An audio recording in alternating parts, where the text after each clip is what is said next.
بسم اللہ الرحمن الرحیم۔ نہج البلاغہ میں 480 فرمان درج ہیں۔ آج فرمان نمبر 341 سے 345 تک بیان ہوں گے۔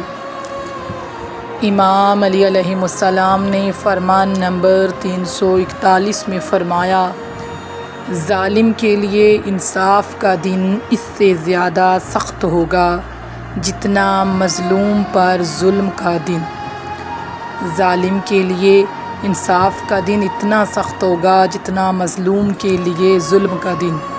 پھر آپ علیہ السلام نے فرمان نمبر 342 میں فرمایا، سب سے بڑی دولت مندی یہ ہے کہ دوسروں کے ہاتھ میں جو ہے اس کی آس نہ رکھی جائے۔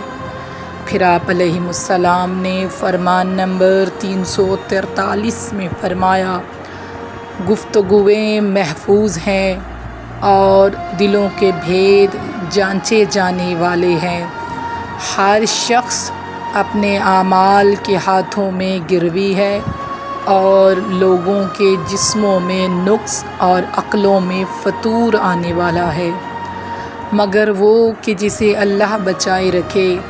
ان میں پوچھنے والا الجھانا چاہتا ہے اور جواب دینے والا بے جانے بوجھے جواب کی زحمت اٹھاتا ہے۔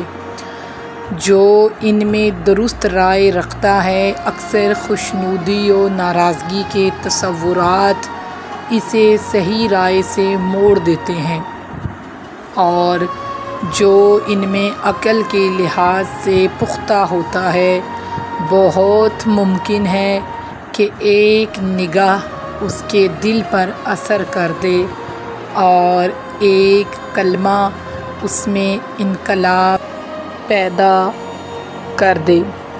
پھر آپ علیہ السلام نے فرمان نمبر 344 میں فرمایا، اے گروہ مردم، اللہ سے ڈرتے رہو، کیونکہ کتنے ہی ایسی باتوں کی امید باندھنے والے ہیں جن تک پہنچتے نہیں، اور ایسے گھر تعمیر کرنے والے ہیں جن میں رہنا نصیب نہیں ہوتا، اور ایسا مال جمع کرنے والے ہیں جسے چھوڑ جاتے ہیں، حالانکہ ہو سکتا ہے کہ اسے غلط طریقے سے جمع کیا ہو یا کسی کا حق دبا کر حاصل کیا ہو، اس طرح اسے بطور حرام پایا ہو اور اس کی وجہ سے گناہ کا بوجھ اٹھایا ہو، تو اس کا وبال لے کر پلٹے اور اپنے پروردگار کے حضور رنج و افسوس کرتے ہوئے جا پہنچے۔ دنیا و آخرت دونوں میں گھاٹا اٹھایا، یہی تو کھلم مکھلا گھاٹا ہے۔ پھر آپ علیہ السلام نے فرمان نمبر 345 میں فرمایا، گناہ تک رسائی کا نہ ہونا بھی ایک صورت پاک دامنی کی ہے۔